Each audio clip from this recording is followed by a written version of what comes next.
नमस्कार मित्रांनो, एमपीएससी वाल्यावरती तुम्हा सर्वांचं स्वागत आहे. मित्रांनो, तुमच्यासाठी आपण लक्ष्मीकांतची सिरीज घेऊन आलो होतो आणि ह्या सिरीजचं आता पुढचं लेक्चर आज आपण घेणार आहोत. आज आपण बघणार आहोत राष्ट्रपती.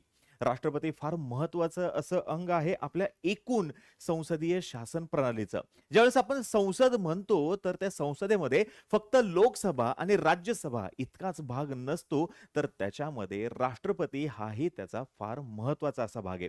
लोकसभा आणि राज्यसभा हे दोघे मिळून कायदा निर्मितीचं काम करत असतात, पण त्या कायद्यावरती अंतिम स्वाक्षरी ही राष्ट्रपतींचीच होत असते. म्हणून राष्ट्रपती हे फार महत्वाचे आहेत आपल्या संसदीय शासन प्रणालीमध्ये. आजचं आपलं गोल काय असणार आहे हो? तर आजचं आपलं गोल आहे, एकतर आपण प्रेसिडेंट यांच्याविषयीची माहिती तर घेणार आहोतच, पण त्यांची क्षमा करण्याची जी ताकद आहे, क्षमा करण्यासाठीचा त्यांचा जो अधिकार आहे शिक्षेसंदर्भातला, त्याच्याविषयीची सुद्धा आपण आज माहिती घेणार आहोत. तर होप तुम्ही सर्वजण माझ्या सोबत आहात. आता तुम्ही मला बघितलेलं असेल वेगवेगळ्या प्लॅटफॉर्मवरती मी विषय सोपे करून सांगत असतो आणि इथे फिजिक्स वालावरती, एमपीएससी वालावरती मी तुम्हाला पॉलिटी शिकवतोय. गेल्या 7-8 वर्षांपासून पॉलिटी हा विषय शिकवतोय आणि तुम्ही चांगल्या पद्धतीने समजून घेत असाल. आणि जर का तुम्हाला काही शंका असतील जे काही आपण शिकतोय त्याच्याविषयीची, तर कमेंटमध्ये तुमची शंका सांगा. पुढच्या लेक्चरमध्ये मी नक्कीच ती शंका दूर करण्याचा प्रयत्न करेन. तर बघा, राष्ट्रपती ज्यावेळेस आपण म्हणतो तर राष्ट्रपती जे आहे ते लोकांतर्फे थेट पद्धतीने निवडले जात नाहीत, तर निर्वाचन मंडळाकडून निवडले जातात. निर्वाचन मंडळाच्या सदस्यांमध्ये खालील सदस्य जे आहेत त्यांचा समावेश होतो. कोण कोण आहेत?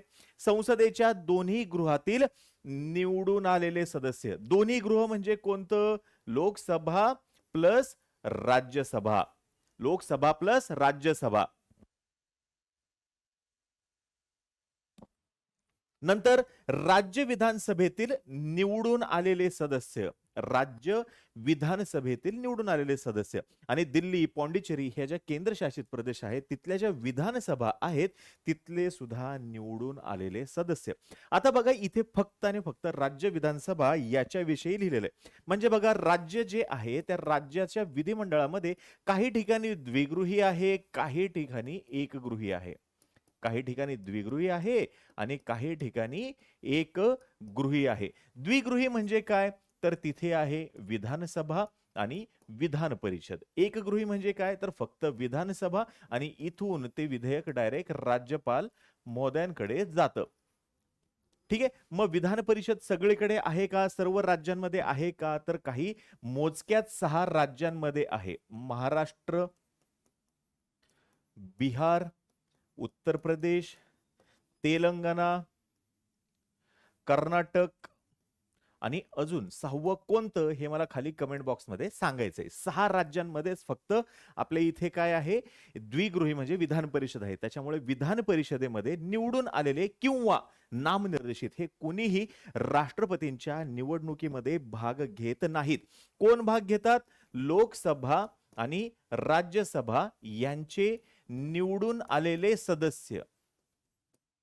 यांचे निवडून आलेले सदस्य. आणि जिथे कुठे विधानसभा आहे, विधानसभेमधील निवडून आलेले सदस्य.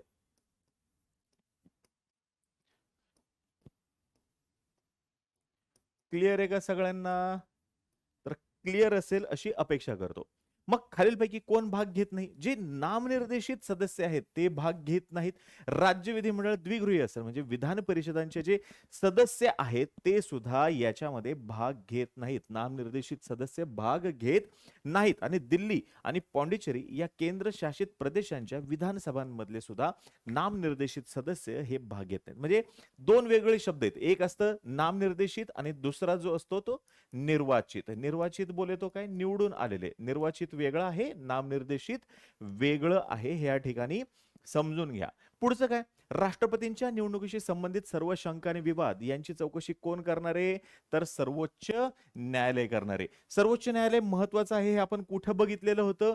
ज्यावेळेस आपण मूलभूत अधिकार बघितले होते तर तिथे सुद्धा आपण बघितलेलं होतं. सर्वोच्च न्यायालयाचा रोल फार महत्वाचा आहे. काय काय बघितलं होतं आपण? हेबियस कॉर्पस, प्रोहिबिशन, मॅन्डॅमस, सर्शिओरारी, क्यो वॉरंटो हे जे रिट्स आहेत कलम 32 याच्या अंतर्गत आपण ते बघितलेलं होतं.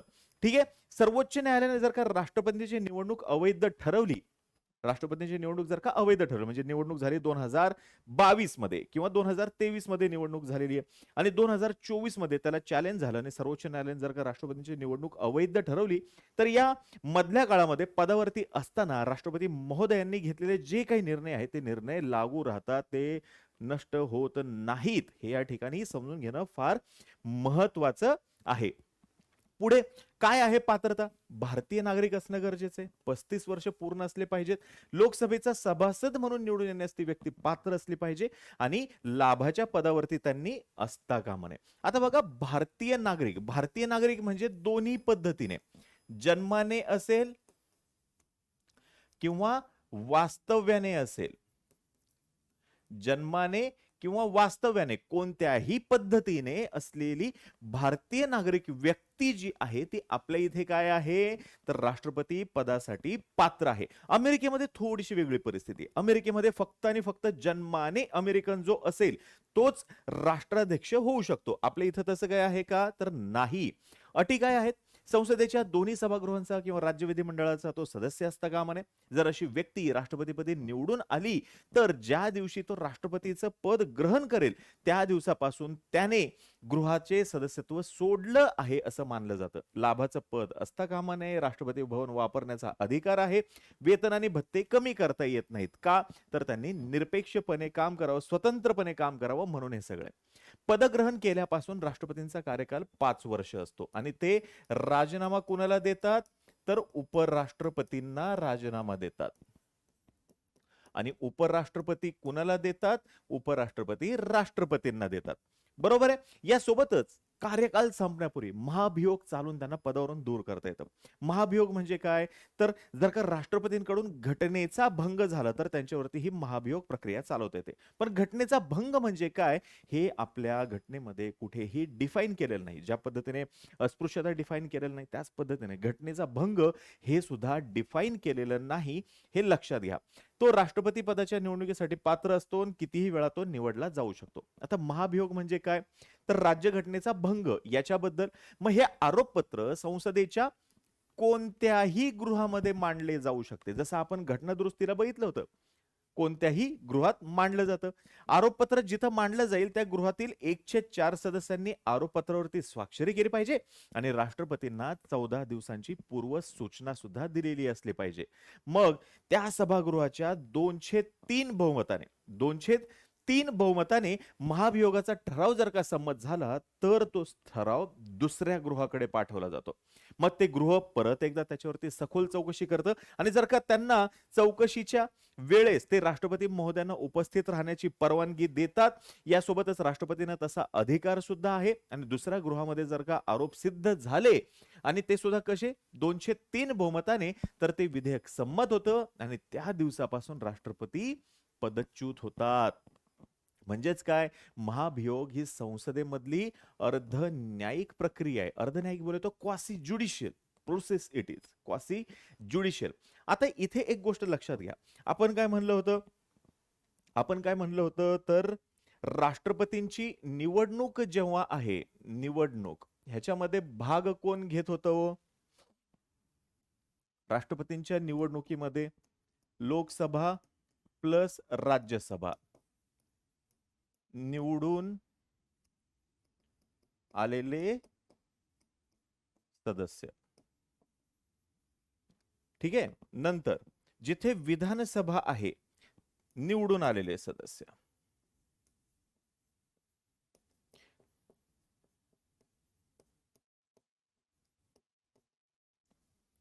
तिसरं, केंद्रशासित प्रदेश दिल्ली, पॉंडिचेरी इथले सुद्धा निवडून आलेले सदस्य तिथल्या विधानसभेतील. पण जेव्हा महाभियोग प्रक्रिया चालवायची आहे, महाभियोग प्रक्रिया चालवायची आहे, तर याच्यामध्ये फक्त आणि फक्त लोकसभा प्लस राज्यसभा इथले सर्व सदस्य, नामनिर्देशित निर्वाचित सर्वच्या सर्व सदस्य इथे भाग घेतात. फक्त तेच भाग घेतात, हे लक्षात ठेवा. फार महत्वाचं आहे आणि या ठिकाणी तुमचा पोटेन्शियल क्वेश्चन सुद्धा आहे. नेक्स्ट, नकाराधिकार काय आहेत? राष्ट्रपतींचे अधिकार ज्यावेळेस आपण बघतो, तर वेगवेगळे अधिकार आहेत. कायदेविषयक, लष्करी विषयक सर्व अधिकार आहेत. पण महत्त्वाचं पेपरसाठीचं आपल्याला ते म्हणजे नकाराधिकार, व्हेटो. व्हेटो असं त्याला म्हणतात. संसदेने संमत केलेल्या विधेयकाला राष्ट्रपतींनी मान्यता दिल्याशिवाय ते कायदा बनत नाही. मग ज्यावेळेस राष्ट्रपतींकडे असं विधेयक सादर करण्यात येतं, त्यावेळी त्यांच्याकडे 3 पर्याय असतात. 111 नुसार. ते काय करू शकतात? एकतर मान्यता देऊ शकतात, मान्यता राखून ठेवू शकतात किंवा अर्थविधेयक जर का नसेल तर ते विधेयक संसदेच्या पुनर्विचारार्थ परत पाठवू शकतात. म्हणजे असा राष्ट्रपतीला अधिकार देण्यामागे उद्देश काय? तर संसदेने घाईने विचार न करता केलेला कायदा जो आहे तो जर का असेल तर, किंवा घटनाबाह्य कायदा करू नये हे त्याच्यामध्ये अपेक्षित आहे. मग ज्या वेळेस राष्ट्रपती महोदयांकडे हे विधेयक असतं तर नकाराधिकार म्हणजे ते नाही म्हणू शकण्यासाठीच्या 4 वेगवेगळ्या पद्धती आहेत त्यांच्याकडे. जसं की पूर्ण नकाराधिकार म्हणजे काय? संसदेने संमत केलेल्या विधेयकाला मान्यता राखून ठेवणं. सशर्त नकाराधिकार म्हणजे कायदेमंडळाने संबंधित विधेयक अधिक बहुमताने संमत करून त्यातून मार्ग काढू शकते जे की आपल्या इथे अवेलेबल नाही. निलंबनाचा नकाराधिकार म्हणजे काय? संसद संबंधित विधेयक कायदेमंडळ सामान्य बहुमताने संमत करून त्यातून मार्ग काढू शकतं. आणि प्रलंबनाचा नकाराधिकार म्हणजे संसदेने संमत केलेल्या विधेयकावरती काहीही कृती न करणं. आता पूर्ण, निलंबन आणि प्रलंबनाचा नकाराधिकार हे नकाराधिकार राष्ट्रपतींना दिलेले आहेत. सशर्त नकाराधिकार नाही, ओव्हरराईड करतात ना त्या ठिकाणी, ओव्हरराईड केलं जातं आणि ते नसावं म्हणून आपल्या इथे सशर्त नकाराधिकार नाही. हा आहे पॉकेट वेटो. मग पूर्ण नकाराधिकार म्हणजे काय? तर संसदेने मान्यता केलेल्या विधेयकाला मान्यता राखून ठेवण्याचा राष्ट्रपतींचा अधिकार जो आहे त्याला पूर्ण नकाराधिकार म्हणतात. मग राष्ट्रपतींनी या अधिकाराचा जर का वापर केला तर संबंधित विधेयकाचा अंत होतो, त्याचं कायद्यात रूपांतर होऊ शकत नाही. मग खासगी सदस्यांनी मांडलेलं विधेयक असेल तर त्या संदर्भात राष्ट्रपती पूर्ण नकाराधिकार वापरतात. यासोबतच जर का संमत झाल्यावर राष्ट्रपतींची मान्यता मिळण्यापूर्वी मंत्रिमंडळाने राजीनामा जर का दिला तर अशा वेळेस सुद्धा नवीन मंत्रिमंडळ जे आहे ते राष्ट्रपतींना सल्ला देतं की अगोदरचं विधेयक जे आहे ते तुम्ही काही मान्य करू नका. मग अशा वेळेस ते काय करतात? राखून ठेवतात, मान्यता राखून ठेवतात. हे काय आहे? पूर्ण नकाराधिकार. 1954 1991 हे दोन्ही बघून घ्या. पेप्सू विनियोग विधेयकाला मान्यता देणं राखून ठेवलं होतं डॉक्टर राजेंद्र प्रसाद यांनी. आणि आर व्यंकटरमण यांनी संसद सदस्यांचे वेतन भत्ते निवृत्ती वेतन दुरुस्ती विधेयकाला मान्यता देणं राखून ठेवलं होतं. निलंबनाचा अधिकार म्हणजे काय? तर ज्यावेळेस राष्ट्रपती विधेयक संसदेकडे पुनर्विचारार्थ पाठवतात त्यावेळी निलंबनाच्या नकाराधिकारचा उपयोग करतात. परंतु जर संसदेने काही दुरुस्त्या करून किंवा न करता ते विधेयक पुन्हा संमत केलं आणि राष्ट्रपतींना सादर केलं तर त्या विधेयकाला मान्यता देणं राष्ट्रपतींवरती बंधनकारक असतं. मगाशी जे होतं ते कसं होतं? पुन्हा संमत करायचं म्हणजे काय? मोठ्या बहुमताने संमत करणं जे होतं सशर्त, तो आपल्या इथं आहे का? तर नाहीये. मग अर्थविधेयकाच्या बाबतीमध्ये हा नकाराधिकार राष्ट्रपती महोदयांना नाही, हे समजून घ्या. अर्थविधेयकाच्या बाबतीमध्ये नाही. ते अर्थविधेयकाला मान्यता देऊ शकतात किंवा मान्यता देणं राखून ठेवू शकतात, परंतु पुनर्विचारार्थ संसदेकडे पाठवू शकत नाही. दिस इज व्हेरी मच इम्पॉर्टंट. फार महत्वाचे. आपल्याला असं वाटतं की अर्थविधेयक तर राष्ट्रपतींच्या संमतीनेच झालेलं आहे. मग अर्थविधेयकाला ते काय करतील? ते रिटर्न पाठवू शकणार नाहीत. तर असं बिलकुल नाही. अर्थविधेयक जे आहे ते रिटर्न मान्यता देऊ शकतात किंवा मान्यता देणं राखून ठेवू शकतात, परंतु संसदेकडे परत पाठवू शकत नाही. आपल्याला काय वाटतं? अर्थविधेयकाला ते काय मान्यता द्यावीच लागते, तर तसं काही नाही, राखून सुद्धा ठेवू शकतात. अर्थविधेयक त्यांच्या पूर्व अनुमतीने संसदेत सादर केलेलं असल्यानं सामान्यतः हे कंपल्शन आहे का? नाही. सामान्यतः राष्ट्रपती त्याला मान्यता देतात. आता 24वी घटनादुरुस्ती आपण काय बघतो? राष्ट्रपतींनी घटनादुरुस्ती विधेयकावर संमती करणं बंधनकारक. तसं या केसमध्ये कुठं म्हणलेलं आहे का? तर तसं या केसमध्ये कुठेही म्हणलेलं नाही. आणि प्रलंबनाचा नकाराधिकार म्हणजे काय? तर राष्ट्रपती विधेयकाला मान्यता देत नाही किंवा अनिश्चित काळापर्यंत ते विधेयक प्रलंबित ठेवतात. कोणतीही सकारात्मक कृती करायची नाही किंवा नकारात्मक कृती करायची नाही. आता हे तिन्ही अधिकार जे आहेत राष्ट्रपती महोदयांचे, कोणकोणते? हा आहे पूर्ण नकाराधिकार, हा आहे निलंबन आणि प्रलंबन. पूर्ण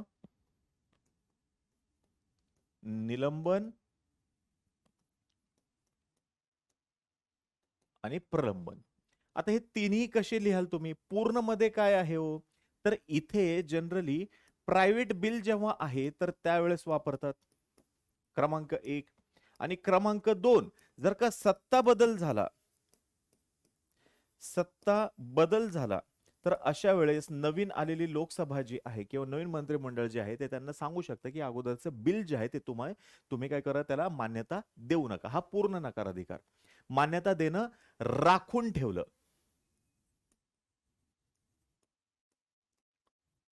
पण कंडिशन काय आहे? तर बाबा प्रायव्हेट बिल असेल तर, सत्ता बदल झालेला असेल तर. निलंबनामध्ये काय करतात? तर पुनर्विचारार्थ परत पाठवतात. पुनर्विचारार्थ परत पाठवतात. मग जर का ते रिटर्न राष्ट्रपतींकडे आलं तर काय करावं लागतं? त्यांना संमती द्यावी लागते. हा एक मुद्दा. अर्थविधेयकाला मान्यता देऊ शकतात, मान्यता देणं राखून ठेवू शकतात. पण सामान्यतः अर्थविधेयकाला ते मान्यता देतात. प्रलंबन म्हणजे काय? तर ह्याला पॉकेट व्हेटो असं सुद्धा म्हणतात. गव्हर्नमेंट आहे, इंटॅक्ट आहे, लोकसभा कंटिन्यू आहे, विसर्जित झालेली नाही, तरी सुद्धा याच्यावरती ऍक्शन घेत नाहीत. ऍक्शन घेत नाहीत. हे तीन वेगवेगळ्या गोष्टी आहेत. आणि सशर्त आपल्या इथं राष्ट्रपती महोदयांना आहे का?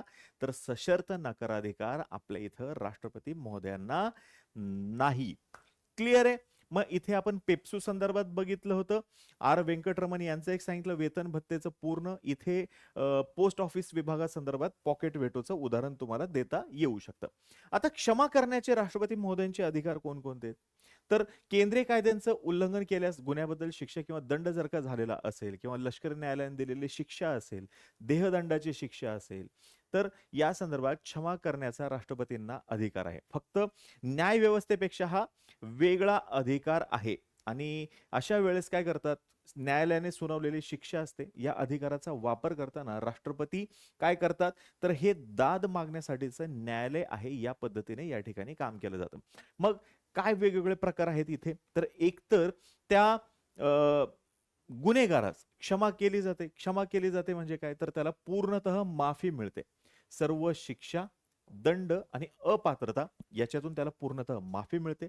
पर्यायी शिक्षा म्हणजे काय? तर एका स्वरूपाच्या शिक्षेऐवजी कमी कडक शिक्षा त्याला केली जाते. जसं उदाहरण दिलेलं आहे. देहदंडाच्या शिक्षेऐवजी सक्त मजुरीची त्याला काय केली जाऊ शकते? शिक्षा दिली जाऊ शकते. सवलत म्हणजे काय? तर 2 वर्षाची सक्त मजुरी आहे तर त्याच्याऐवजी 1 वर्षाची सक्त मजुरी या ठिकाणी दिली जाते. शिक्षेचं स्वरूप इथे बदलत नाही. शिक्षेचं स्वरूप जे आहे ते कोणत्याही परिस्थितीमध्ये बदलत नाही. हे म्हणजे सवलत. सूट म्हणजे काय? काही विशिष्ट कारणासाठी सुरुवातीला देण्यात आलेल्या शिक्षेपेक्षा कमी शिक्षा. म्हणजे कसं? सपोज एखादे गरोदर महिला आहे, गर्भवती स्त्री आहे, शारीरिक जर का अपंगत्व आलं काही कारणास्तव, तर अशा व्यक्तींसाठी काय केलं जातं? तर त्यांना सुरुवातीला देण्यात आलेल्या शिक्षेपेक्षा कमी शिक्षा होते. आणि स्थगिती म्हणजे काय? तर हे तात्पुरत्या कालावधीसाठी आहे. म्हणजे त्या गुन्हेगाराला क्षमा किंवा पर्यायी शिक्षा यासाठी राष्ट्रपतींकडे विनंती करण्यासाठी वेळ मिळावा म्हणून ही स्थगिती जी आहे ती राष्ट्रपती महोदयांना देण्याचा अधिकार आहे.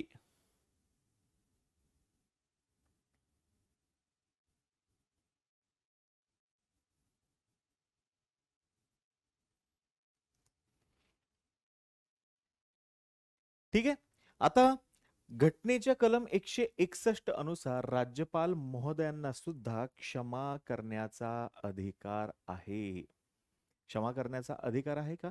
तर होय, 161 नुसार राज्यपाल महोदयांना सुद्धा क्षमा करण्याचा अधिकार आहे. तर हे आहेत राष्ट्रपती महोदयांचे अधिकार. फार महत्वाचे आहेत हे.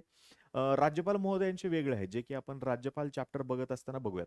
तुम्ही जर का बघितलं की राष्ट्रपती महोदय जे आहेत यांच्याविषयीचे प्रश्न विचारले असताना एकतर त्यांच्या निवडणुकीची पद्धत काय आहे, त्याला आव्हान कुठं देता येऊ शकतं, ते राजीनामा कोणाकडे देणार, त्याच्यासाठीच्या तरतुदी कोणकोणत्या आहेत, महाभियोगाची प्रक्रिया जी आहे, यासोबतच त्यांचे अधिकार, व्हेटो, निलंबनाचा अधिकार, प्रलंबनाचा नकाराधिकार किंवा पूर्ण नकाराधिकार याच्याविषयी प्रश्न विचारला जातो. सवलत वगैरे जी आहे याच्याविषयी प्रश्न विचारला जातो.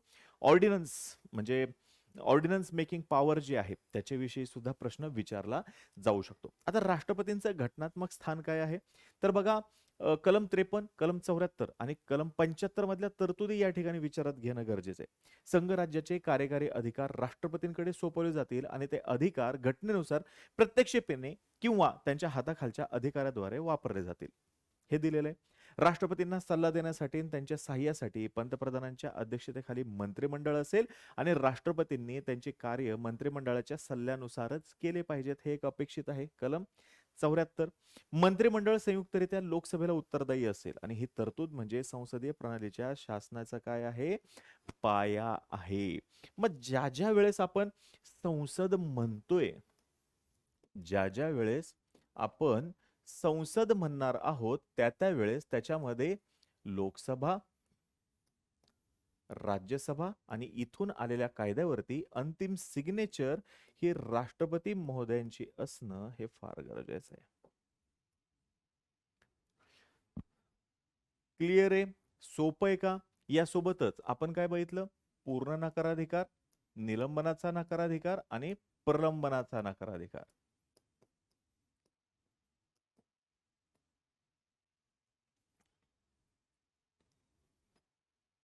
ठीक आहे.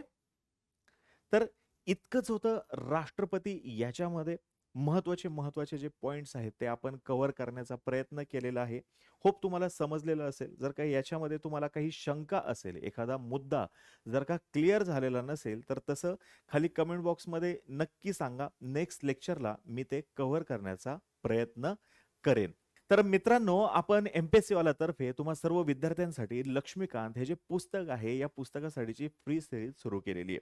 यूपीएससीचा अभ्यास करणारा विद्यार्थी असू द्या, एमपीएससीचा अभ्यास करणारा विद्यार्थी असू द्या, कंबाईनचा अभ्यास करणारा विद्यार्थी असू द्या, सीडीएस वगैरे कोणतीही एक्झाम घ्या तरी सुद्धा त्यांच्यासाठी लक्ष्मीकांत हे पुस्तक फार महत्वाचं आहे. परीक्षेचा पॅटर्न ही कोणताही असू द्या, एमसीक्यू असू द्या किंवा रिटर्न एक्झाम असू द्या, तरी सुद्धा लक्ष्मीकांतला पर्याय नाही. आणि म्हणूनच एमपीएससी वालाकडून तुमच्यासाठी ही सिरीज आपण घेऊन आलेलो आहे. मागच्या वेळेस मी मगाशी म्हणलं तसं राष्ट्रपती हे आपण घेतलेलं आहे. राष्ट्रपती हा चॅप्टर आपला कंप्लीट झालेला आहे. आज आपण बघूयात उपराष्ट्रपती यांच्याविषयी. अगदी थोडक्यामध्ये पट महत्वाचं कोणतं आहे ते आज तुम्हाला सांगण्याचा प्रयत्न करेन. त्यापूर्वी माझं नाव अरुणराज जाधव. मी गेले 7-8 वर्ष झालं एमपीएससीच्या विद्यार्थ्यांना पॉलिटी शिकवतोय. इतर वेगवेगळ्या प्लॅटफॉर्म्सवरती तुम्ही मला पाहिलेलं असेल.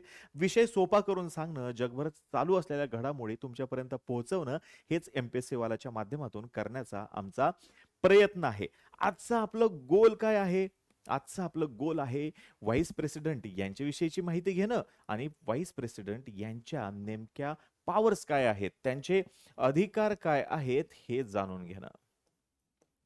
आता आपण ज्यावेळेस राष्ट्रपती बघत होतो, तर तिथे उपराष्ट्रपती यांचा उल्लेख आलेला होता. काय म्हणून उल्लेख आलेला होता? तर राष्ट्रपती जे आहेत हे उपराष्ट्रपतींकडे राजीनामा देतात. कुणाकडे देतात? तर उपराष्ट्रपती महोदयांकडे. आणि उपराष्ट्रपती कुणाकडे देतात? ते देतात राष्ट्रपती महोदयांकडे. ठीक आहे. एवढा साधा सोपा बेसिक प्रश्न आहे.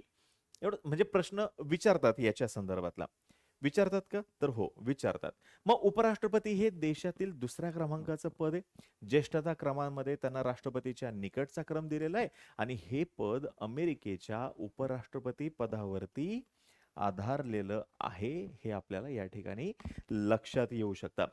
राष्ट्रपतीप्रमाणे उपराष्ट्रपती सुद्धा लोकांकडून प्रत्यक्षरित्या निवडला जात नाही. अप्रत्यक्ष निवडणुकीच्या पद्धतीने उपराष्ट्रपतींची निवड होते आणि त्यांच्या निर्वाचन मंडळात संसदेच्या दोन्ही गृहांचे निवडून आलेले व नामनिर्देशित केलेले असे दोन्हीही सदस्य असतात. दोन्हीही सदस्य असतात. आता एक बघा तुम्ही, राष्ट्रपती आणि उपराष्ट्रपती यांच्यामध्ये आपण राष्ट्रपतीमध्ये बघितलंय, तरी सुद्धा राष्ट्रपती ज्यावेळेस आपण बघतो, तर ह्याच्यामध्ये विधानसभा सदस्य हे सुद्धा निवडणुकीत भाग घेतात, अर्थातच निवडून आलेले. आणि लोकसभा प्लस राज्यसभा यांचे सुद्धा निवडून आलेले सदस्य, फक्त दोघांचेही निवडून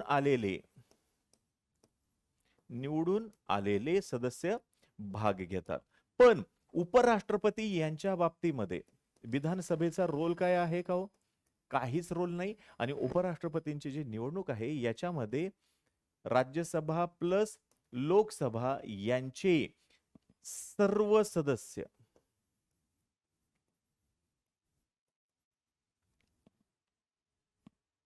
निवडणूक, उपराष्ट्रपती निवडणूक. सोपं आहे का? लक्षात राहील का? हे प्रश्न अशी विचारायची सवय लागलेली लाईव्ह लेक्चरची. ठीक आहे, छान, मस्त, एक नंबर. पुढे पात्रता काय? जी राष्ट्रपती महोदयांची होती तीच. भारताचा नागरिक असायला पाहिजे, वयाची 35 वर्ष पूर्ण असली पाहिजेत. राष्ट्रपती महोदयांच्या बाबतीमध्ये ते लोकसभा सदस्य म्हणून निवडून येण्यास पात्र असावेत, इथे राज्यसभा सदस्य म्हणून निवडून येण्यास पात्र असावेत, आणि लाभाचे पद धारण केलेले नसावे. विद्यमान राष्ट्रपती किंवा उपराष्ट्रपती, कोणत्याही राज्याचा राज्यपाल, केंद्राचा किंवा कोणत्याही राज्याचा मंत्री हे नसावेत, आणि ते लाभाचं पद सुद्धा समजलं जात नाही. उपराष्ट्रपती पदाच्या नामांकनासाठी 20 मतदारांनी त्यांचे नाव सुचवलं पाहिजे, आणि 30 मतदारांनी त्याला काय केलं पाहिजे? अनुमोदन सुद्धा दिलेलं असलं पाहिजे. राज्यघटनेमध्ये 2 अटी आहेत बघा ह्यासाठी.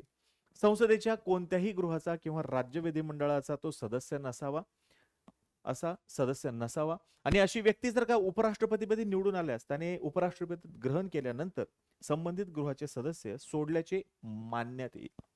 निवडून आले नंतर काय मानण्यात येईल? त्यांच्याकडे लाभाचं पद नसावं. आता हे प्रत्येक वेळेस येतं बघा, लाभाचं पद. It is office of profit.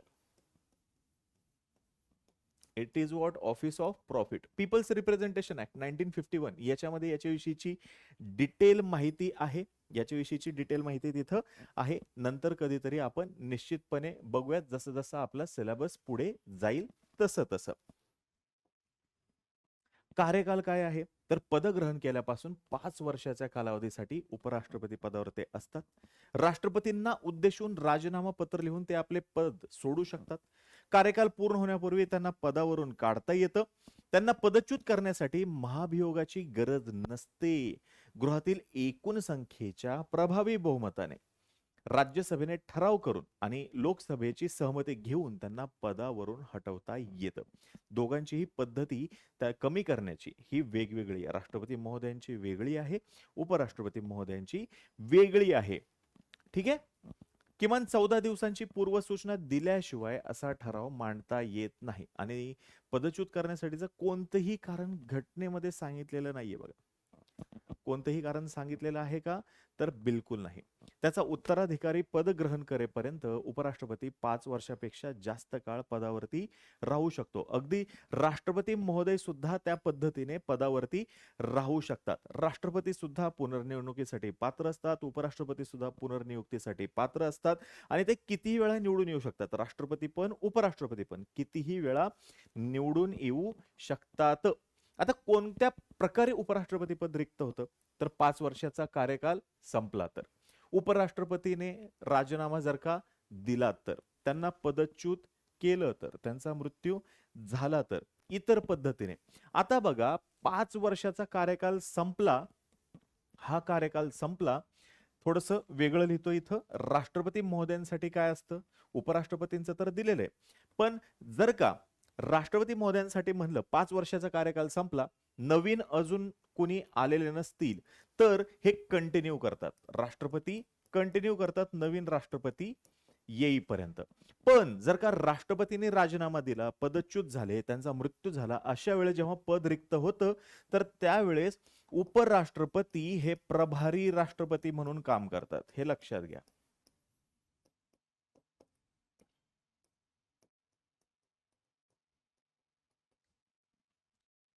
Okay.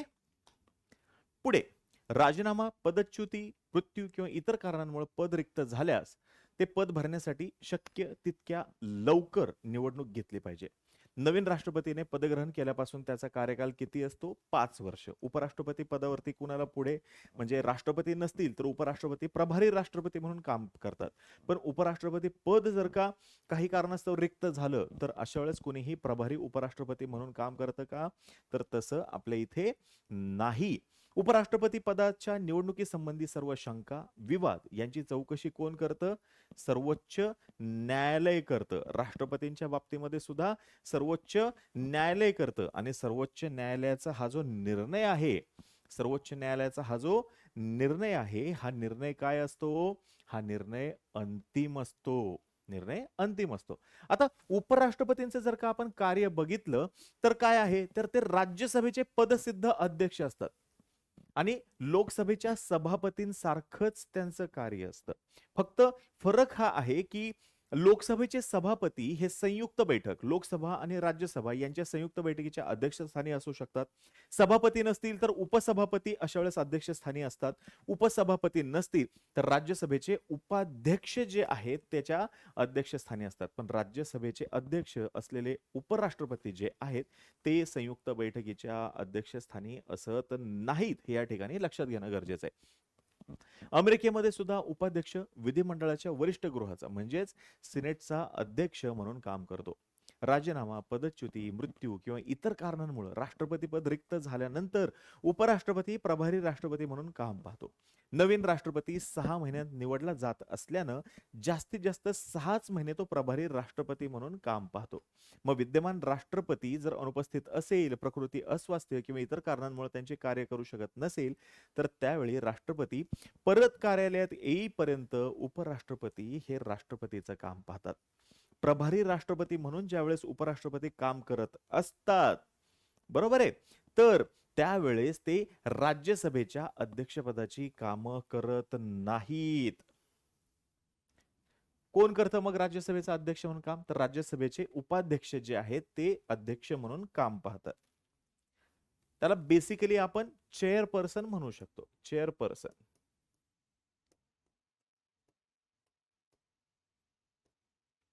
Okay.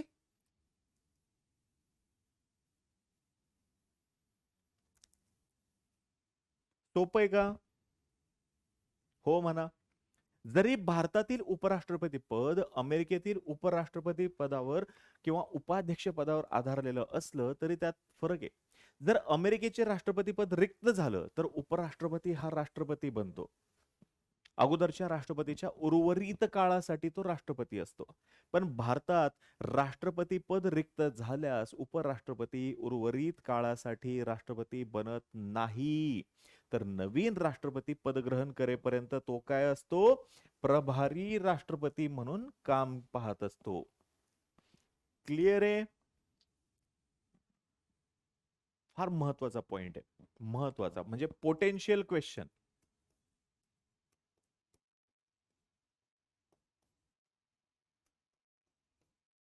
संभाव्य प्रश्न या ठिकाणाहून निश्चितपणे येऊ शकतो. पुढे राज्यघटनेमध्ये उपराष्ट्रपती पदाचं वेतन निश्चित केलेलं नाही, तर राज्यसभेचा पदसिद्ध अध्यक्ष म्हणून मात्र त्यांना नियमित वेतन मिळताना दिसतं. पण उपराष्ट्रपती पद म्हणून काही वेतन मिळतंय का? तर ते काही निश्चित केलेलं नाही. ठीक आहे. तर हे आहे महत्वाचं असं उपराष्ट्रपती यांच्याविषयी. आता उपराष्ट्रपती यांच्याविषयीची अजून जर का माहिती आपल्याला घ्यायची असेल किंवा राज्यसभेचा अध्यक्ष म्हणून, तर ते आपण संसद या चॅप्टर मध्ये बघणार आहोत. म्हणून त्यांची इथं कार्य आपण जास्त काही बघितलेलं नाही. महत्वाचं काय आहे तर उपराष्ट्रपती हे राष्ट्रपती पद जर का राष्ट्रपतींचा मृत्यू झाल्यामुळं, ते पदच्युत झाल्यामुळं, प्रकृती अस्वास्थ्यामुळे जर का रिक्त असेल तर अशा वेळेस प्रभारी राष्ट्रपती म्हणून काम करतात. याच्यासाठी फार महत्वाचं आहे.